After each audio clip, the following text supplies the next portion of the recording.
Halo, selamat datang kembali di seri video pendidikan Pancasila.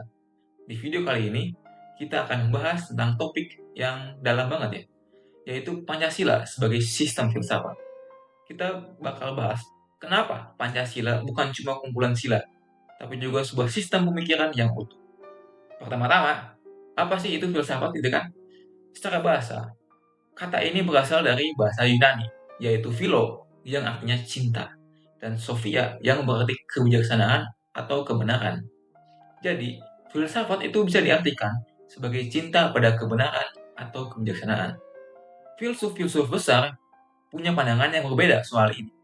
Plato misalnya, bilang kalau filsafat adalah ilmu yang mencari kebenaran yang asli. Sementara Descartes, dia melihat filsafat sebagai kumpulan pengetahuan tentang Tuhan, alam, dan manusia. Filsafat itu sendiri punya beberapa cabang penting, seperti metafisika, yang bertanya tentang apa itu ada, logika, yang mempelajari penalaran yang benar, etika, yang membahas tentang mana yang baik dan buruk, epistemologi, yang berfokus pada asal dan cara kita mendapatkan pengetahuan. Jadi, kenapa sih Pancasila disebut sebagai sistem filsafat? Sebelum itu, mari kita bahas dulu tentang sistem. Sistem itu adalah keseluruhan yang terdiri dari bagian-bagian yang saling berhubungan dan saling mendukung untuk mencapai satu tujuan tertentu. Nah, Pancasila sebagai sistem filsafat punya ciri-ciri khusus nih. Di antaranya, pertama, bersifat organis. Nah, apa itu? Artinya, kelima sila itu saling terkait dan membentuk suatu kesatuan yang utuh, nggak bisa dipisah-pisahkan. Kedua, majemuk tunggal.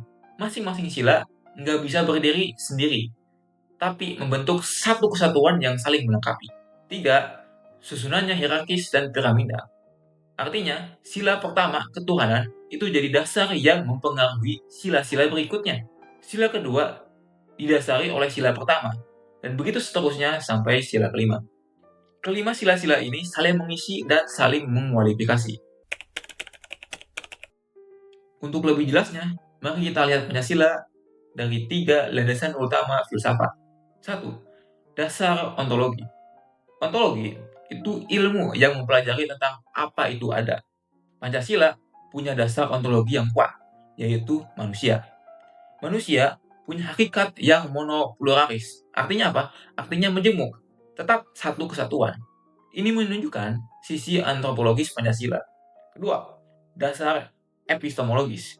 Epistemologis itu cabang filsafat yang ngebahas tentang pengetahuan dari mana asalnya dan bagaimana cara kita tahu sesuatu. Nah, Pancasila sendiri sebagai sistem pemikiran punya tujuan, metode, dan ruang lingkup yang tentu saja jelas. Dasar aksiologi. Aksiologi itu teori tentang nilai baik, nilai materi, maupun nilai rohani. Pancasila mengakui pentingnya nilai rohani, seperti kebenaran dan keindahan, tapi juga nilai material yang berguna untuk kebutuhan jasmani, serta nilai vital untuk kegiatan hidup sehari-hari. Menurut Noto Nagoro, nilai-nilai ini mencakup kebaikan moral dan yang tertinggi adalah nilai religius. Sebagai penutup, pemikiran filsafat Pancasila memberikan jawaban yang lengkap dan menyeluruh atas berbagai pertanyaan dasar soal negara. Misalnya, apa itu negara? Pancasila menjawab lewat prinsip kebangsaan, yaitu sila ketiga. Bagaimana hubungan antar bangsa? Dijawab dengan prinsip kemanusiaan, sila kedua. Siapa yang memegang kekuasaan? Dijawab dengan prinsip demokrasi, yaitu sila keempat. Lalu, bagaimana hubungan agama dengan negara? Dijawab dengan prinsip ketuhanan yang Maha Esa, yaitu sila satu. Jadi, Pancasila itu bukan sekedar semboyan, tapi benar-benar sebuah sistem filsafat yang utuh dan mendalam. Terima kasih sudah menonton. Sampai jumpa di video selanjutnya. Pancasila. Panca means 5, Sila means principle. The 5 guiding principles of our national life. It gives us the 5 principles of our state. These are, first, believe in God.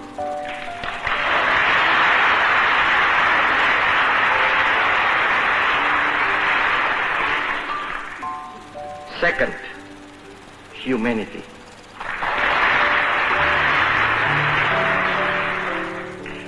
Third, nationalism. Fourth, democracy.